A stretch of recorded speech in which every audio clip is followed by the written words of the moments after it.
carry the weight with stories that matter. Don't let them wait.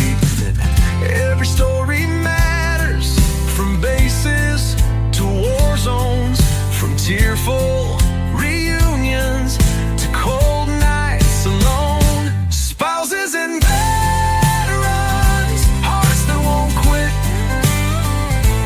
telling the truth about all of it. Hello and welcome back, everyone. It's just another day in the life as a military wife. And this episode is going to be particularly helpful in prepping for vacations and trips and things like that. Because as military families, and just any family, building those quality experiences, those memories, having those opportunities to get away from everything and just spend time with each other, with our kids and spouse, uninterrupted, is so important. And how we pay for that is really important so that we're not stressing ourselves out. And that's why I'm really excited that this week, retired Brigadier General Michael Meese is going to be on the podcast yet again, helping us tackle those crucial financial questions that we all have. Join us as we dive right in. As always, I'm your host, Sam Wolf, and you're listening to Life of a Military Wife. Okay, let's jump into our topic today. We're going to be talking about how to prepare for vacations as a military family.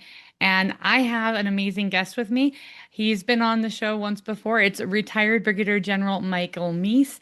Why don't you introduce yourself real quick, and then we'll get talking about the fun stuff. Great. Thanks very much, Sam. Again, my name is Mike Meese. I was in the Army for 32 years, married and had 3 kids, and so took a lot of different vacations. We moved, I think, to about 17 different homes in those 32 years and tried to get vacations in whenever we could. We'll talk a little bit about that. I work now for Armed Forces Mutual, which is actually the oldest nonprofit providing insurance and other benefits for those in the military. Yeah, and I'm really grateful. Last time you were on, we had you and your wife on, and we talked about how to handle finances in the military. But this time we're going to talk a little bit more specifically and tips and tricks to planning vacations as a military and not, ruining your budget. We're not, not everyone in the military's got a ton of extra money, but we still want to make quality memories when we've got that time. So I was looking at the list of ideas that Jessica sent me, and I love them. Is there one in particular you want to talk about first? Well, I think the first thing is, and again, we come at it from a financial perspective because Armed Forces Mutual is all about the financial independence and security of service members. You want to make sure that you can do a vacation that you actually can afford. Mm-hmm. So you kind of need to start out with a budget, start out with hopefully some savings to be able to get ready for that vacation. And then don't stress yourself out by going on something very extravagant when you only have a budget for something smaller than that. And you want to be able to not put everything on credit cards and be able to pay those credit cards off once you get back from the vacation. So that kind of sets the parameters for what kind of vacation you want to be on, but there's still ways to save money when you're on vacation. Yeah, we use that policy ourselves. We have a savings fund or savings account in our bank account, and it's vacations. And so every month we put, in every paycheck we put, it started off where we were putting $25. I think we're putting about $50 to $100 a paycheck now. And that way we're building up some money all year long. And that way when the vacations come, we've got that money in there already to cover expenses. That's great. And then the other thing that I mentioned to folks is, especially in conjunction with PCS moves, if you're moving and you can make the vacation be part of it, the military is actually going to compensate you for driving across the country anyway. If it's from Texas to Virginia, you've probably got 5 days of travel, and they'll reimburse you for yourself and your children for the hotel stays. So make that a fun time to do. When we did that, we actually did go from Texas to the East Coast. We stopped in Tennessee, We stopped at Graceland. We did a bunch of different kinds of things along the way and built that vacation in. And really, the government's kind of paying you for part of that. And it makes the PCS fun for the kids, not just a drawn out chore where they have to move from one place to another. I had never considered that. We've been in the military for almost 13 years and I'd never thought of that. That's a really good idea. It's amazing what you'll find because, especially with the web now, who would know Knoxville actually has a great children's museum. So rather than just drive through, stop, spend 3 hours, let the kids run around a children's museum, have fun, and then get back in the car. You may not cover as much mileage every day, but the kids will enjoy that much more. Yeah, and there's also Dollywood, which has been getting a lot of publicity lately. So, Yep. All kinds of things with only a little bit of a detour. So yeah. now there's a few other things that you can take advantage of, depending upon when you want to travel. If you've got some flexibility to travel during the week as opposed to on the weekends or right before season or after season, again, a lot of times it's dependent upon kids and school schedules, but that can be another way that you can save a lot of money. Oh yeah, we're planning a trip for our kids that, even if they hear this, they're not going to know where. We're planning a surprise trip for our kids. And because my husband's supposed to be gone a lot with training this coming year, so we wanted to plan something fun. And originally we were going to do it over just like over Christmas break. And we were talking to some of our military friends, and they're like, don't do that.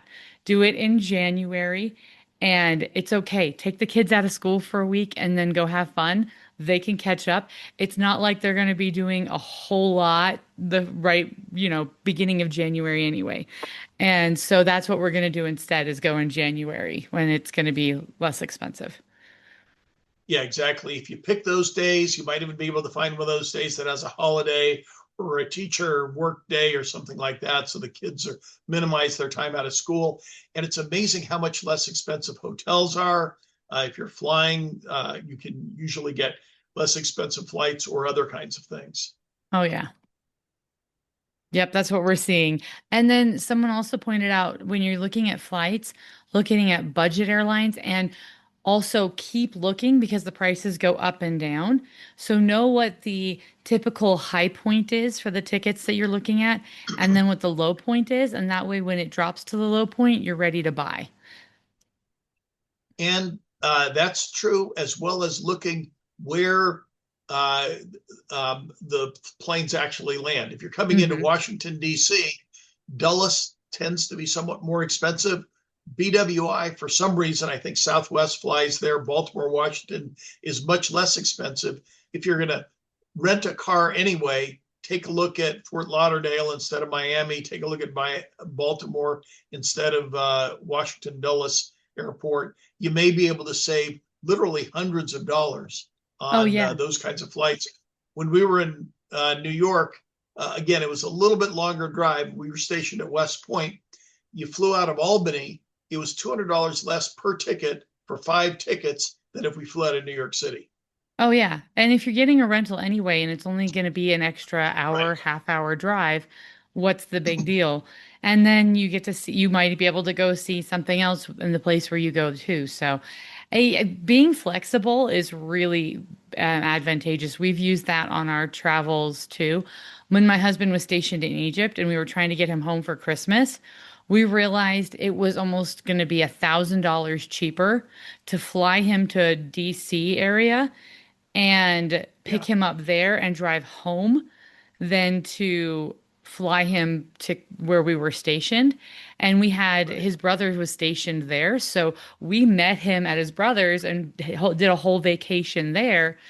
And that way the kids got a vacation. We got to see daddy. It was a really fun Yeah. It all experience. worked out. And we saved a Yeah. $1,000. Yeah. No, that makes a big difference. The other thing when you're traveling in terms of hotels, obviously there's different brands and levels of hotels, but sometimes some of the less expensive ones actually have breakfast with them and those kinds of things, rather than stay at the, 4-star, 5-star hotel. And that can be good in terms of getting everybody fueled up to begin. And then also while you're traveling, especially if you're going to an amusement park, obviously the food in those amusement parks are very, very expensive. You can bring in snacks, Mhm. stop by the store before you go in, make sure that you have plenty of those snacks. That way kids still can have fun, have ice cream in the afternoon or something like that. But if you can avoid a lot of the most expensive costs on food, that can be advantageous as well.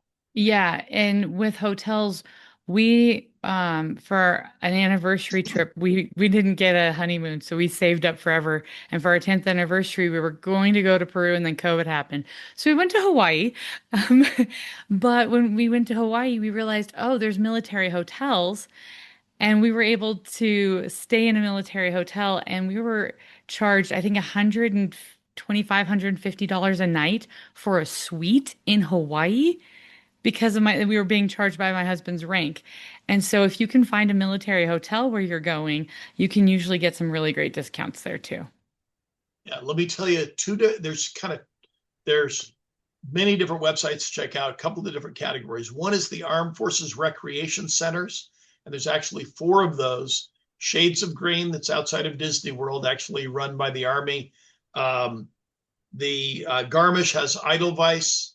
Hmm. The one that you may have mentioned in Hawaii is the Halakoa, and then in Seoul, Korea is the Dragon Hill Lodge. I've actually Yep. stayed at all of those at various points, and they provide great opportunities. You can book them about a year in advance, so you want to be sure to plan out if you have time. And again, they get very crowded during the busy season, but those Armed Forces Recreation Centers are great because they're kind of self-contained. There's usually a PX there. There's a military bank there. All of those things that you would need, and you're still in a great location where you can explore around.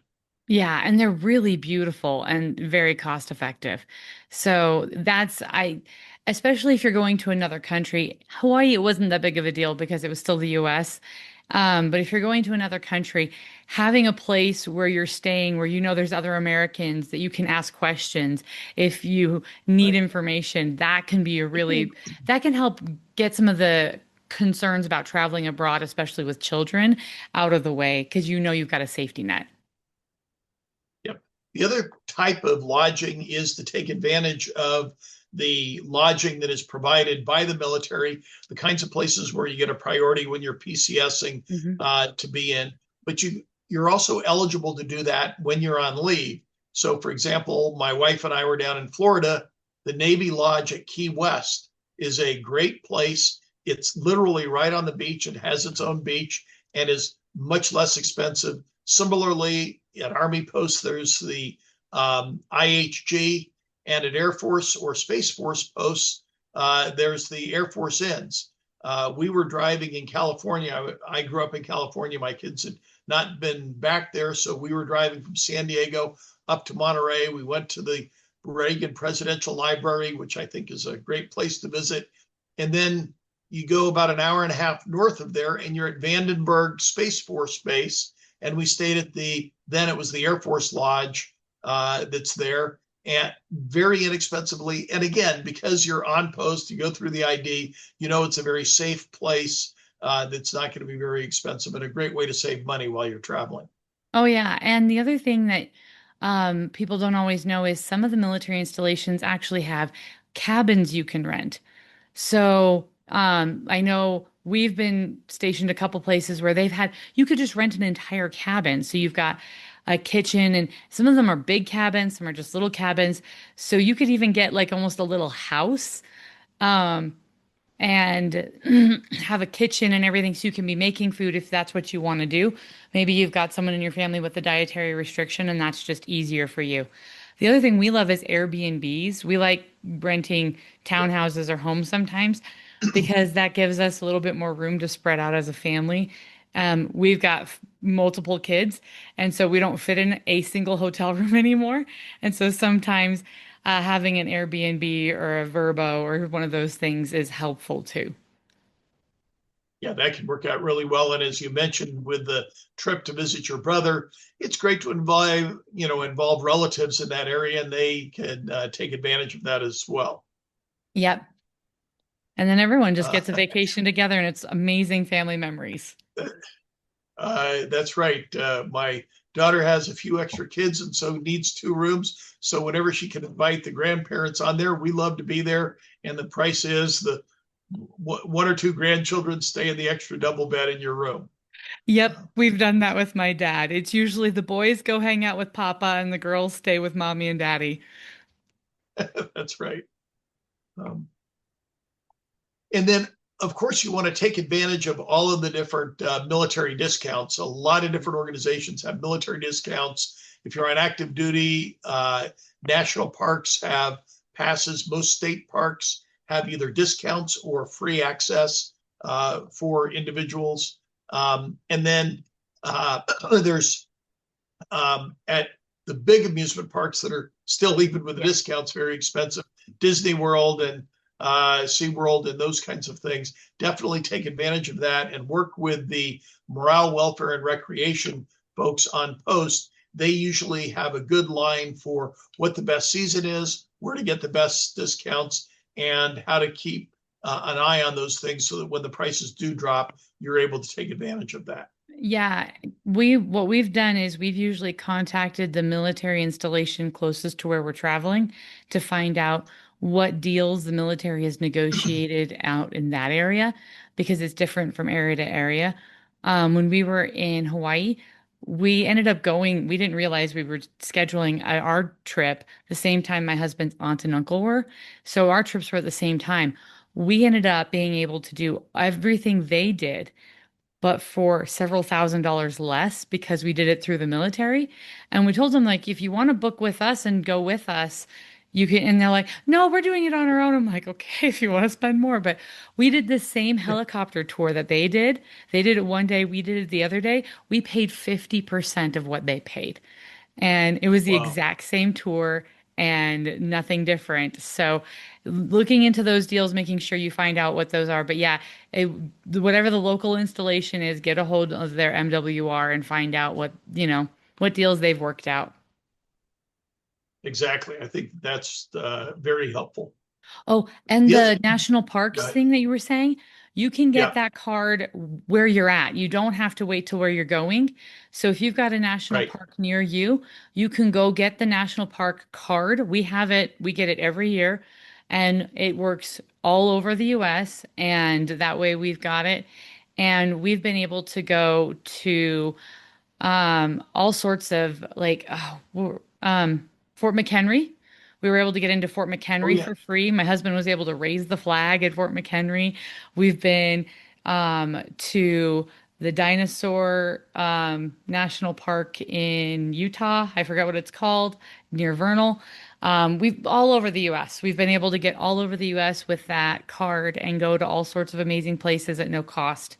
So that's a huge, and then the other is the Blue Star Museums. I know we talked about that last time when Right. you if it's summertime, Blue Star museums are fabulous. We've used those a lot on our vacations.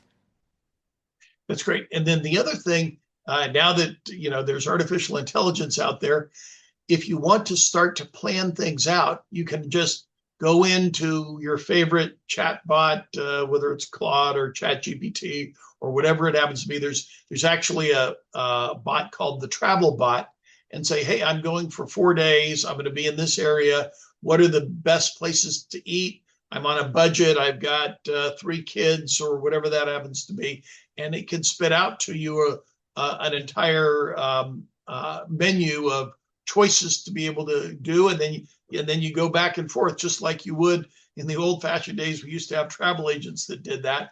Now you've got an AI thing. Of course, you want to validate that and make sure that it's right and call the things, but then frequently just clicking on that can be very helpful. No, it's true because I've got a medical condition that causes dietary restrictions, and it's really easy for me to go into the AI now wherever we're visiting family or on vacation and say, okay, these are my dietary restrictions. We have kids, we have, put in the parameters of who's coming, and what are my options? And then I'll actually go to the websites of those restaurants or contact them and say, hey, do you actually have XYZ? And just verify. But it helps. So you're not just spending hours on the internet sifting through restaurants. It helps refine the list of ones you're having to comb through. Yeah, no, I think all of that stuff is helpful as people are planning their vacations. Oh yeah, massively. The other thing that you had mentioned in here that I found interesting as well, because it's something we've done, is making sure that you are like just reaching out to other sources. There are lots of organizations that help with different things. So we found out through another military family that there are organizations that will actually plan retreats for military families. So sometimes you can get vacations. We were able to get an entire vacation week long with our kids, all costs covered at this little retreat, like camp area with other military families. And the kids got to do horseback riding, a ropes course. We did whitewater rafting. All of our food was covered. Everything was covered. And it was an amazing, wonderful experience. And it's because this organization, they do these things all summer long, but the first 2 years of the summer they dedicate to military families only. And so part of the cost of all of the other summer goes to funding that. And those things exist. You just kind of have to know where to look for them. So make sure you're asking questions and talking to people. Yeah, that's right. Any of those kinds of possibilities, that's probably where they're training their staff to be sure that it's right for all of the paying customers. The other 12 weeks and military customers are pretty flexible and are happy to give feedback and those kinds of things. So it works out very well. And there's a lot of faith-based retreats that are like that, that either at lower or reduced cost will provide opportunities for military people. We did that once down with the Billy Graham Center in North Carolina. Was a great opportunity for also a vacation.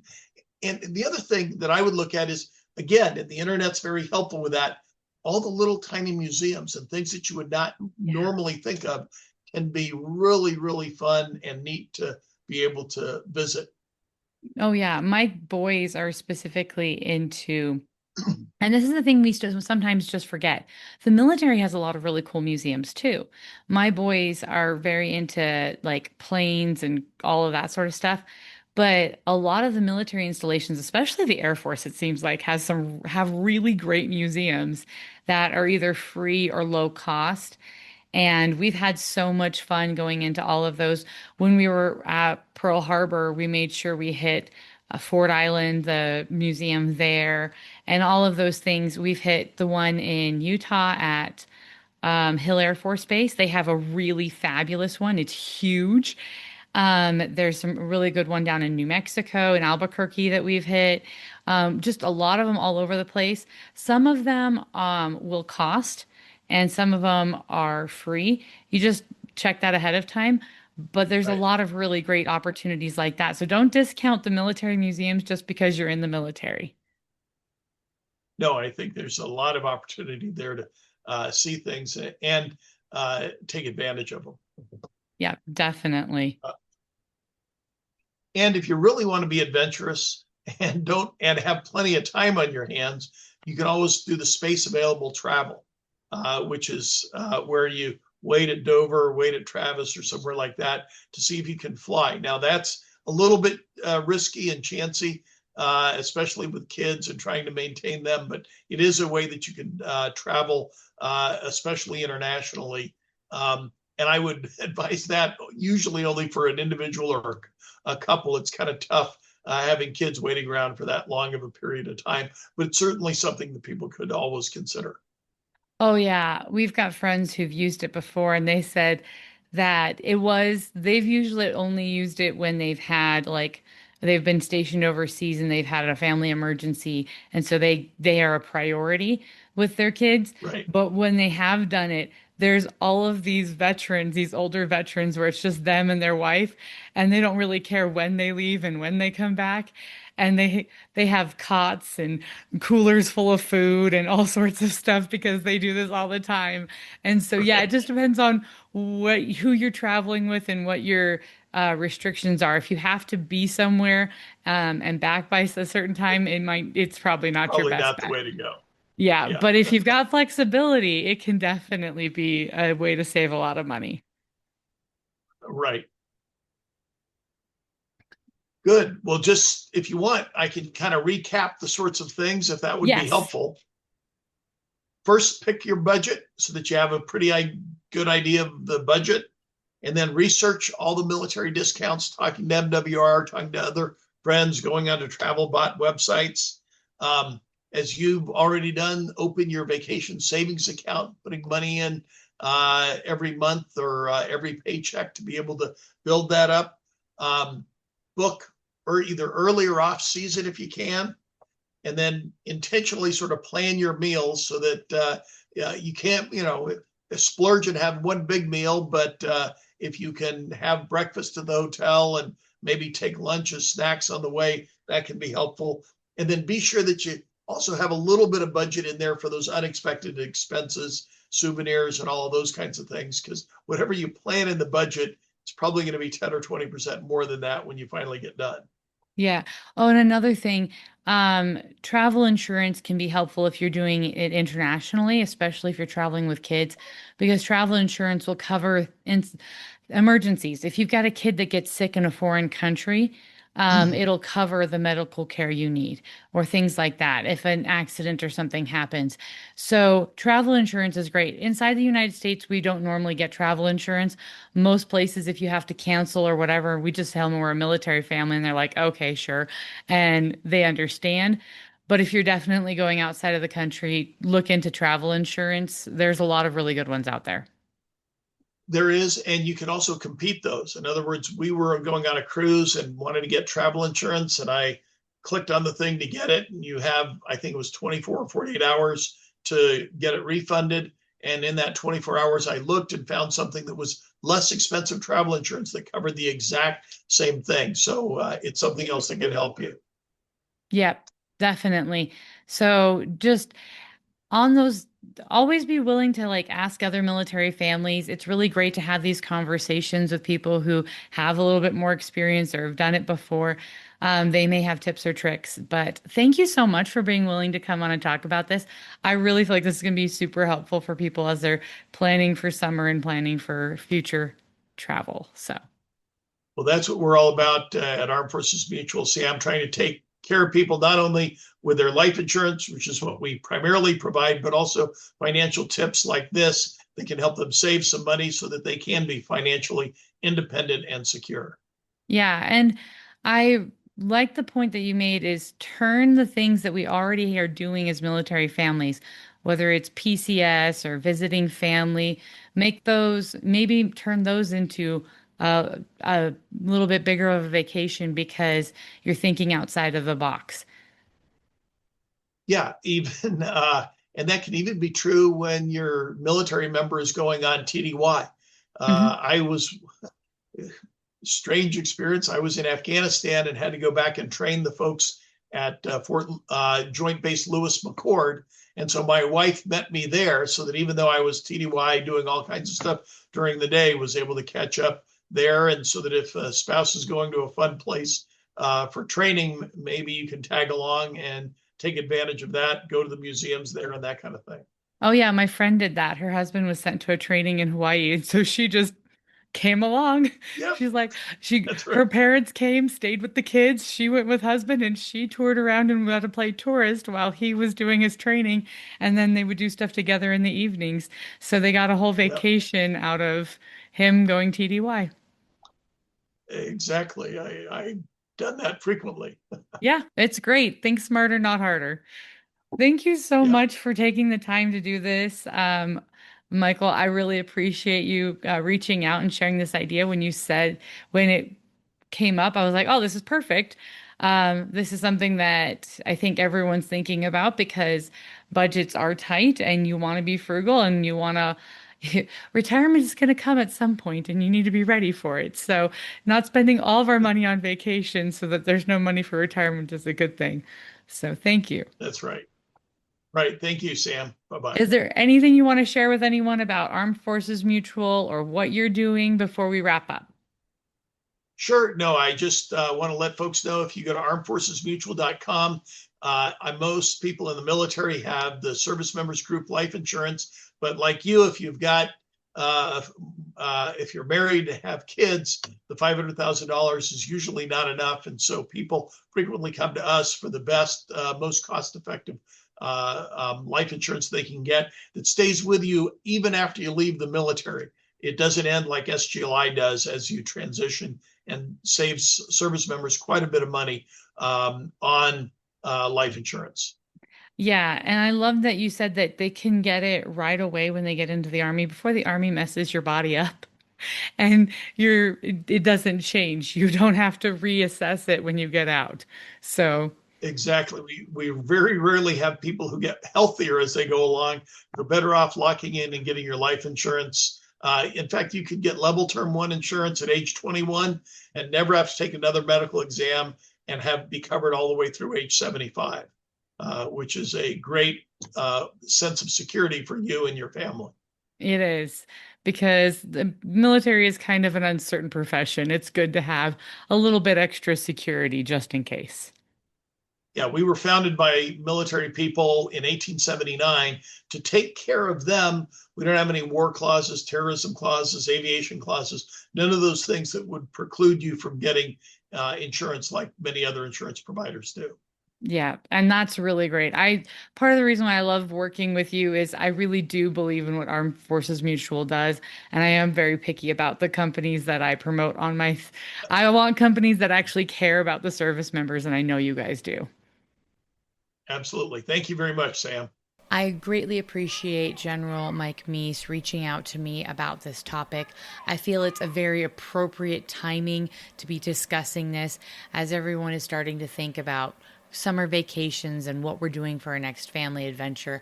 And I hope that the information that we covered is going to help you be more successful in not only planning and having those fun moments, but doing it in a way that's cost effective and good for your family finances, whether you're military or not, and it can help anyone. So thank you for listening. I really appreciate all of you amazing listeners and all the support and encouragement I receive from you. Thank you for liking, sharing, subscribing, commenting, just getting this information out and sharing it with others. It makes a huge difference in who I'm able to reach and help and support. If you are a part of the military community and want to share your story, you're a veteran, a military spouse, you have information you want to share, or you have resources that are helpful to the military community, please feel free to contact me, especially my veterans out there. Your stories matter, and I want to be able to help preserve the story of your military service for the future. So please reach out to me. I'd love to have you on the podcast, as well as make a full copy of it available to your family for your family's personal records, and if you want, onto the Library of Congress eventually as well. So please contact me. Let me know if you want to do that. And if you are not a member of the military community, but you're just here showing up to show your support for all of us in the military and the sacrifices we make, thank you. We appreciate that. It matters. It makes a huge difference, and it helps us feel like these sacrifices we make are important. So thank you for being here. Thank you for your support, and thank you for just all you do to support the military in general. We do this because we love our country and we want to keep it safe, and so that's why this matters. Anyway, that's a whole lot. So let me just wrap up with what I always have to say, that every story matters, and let's be the good that we want to see in the world. As always, I'm your host, Sam Wolf, and you've been listening to Life of a Military Wife. Spouses and veterans, hearts that won't quit, telling the truth about all of it. This life we live is hard and real.